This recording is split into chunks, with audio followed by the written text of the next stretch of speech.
Kapag bumalik siya, huwag mo nang tatanggapin. Kapag nagpakita siya, huwag mo nang papansinin.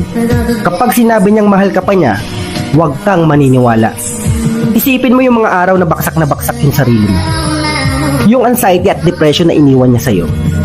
Isipin mo yung mga araw na nagsasaya siya sa iba, habang ikaw ay nagdurusa sa ginawa niya. Isipin mo yung mga gabing umiiyak at halos hindi ka makatulog.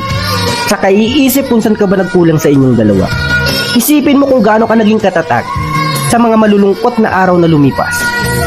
Isipin mo kinaya mong lahat yan nang wala siya. Kaya kung babalik man siya, huwag mo nang tatanggapin pa. Huwag mong hahayaan na maging option ka niya, na maging best choice ka niya kapag no choice na siya. You don't deserve that. Huwag kang magiging marupok. Huwag mong hahayaan yung sarili mo na bumalik ka pa sa sitwasyon na minsan mo na pinagdaanan.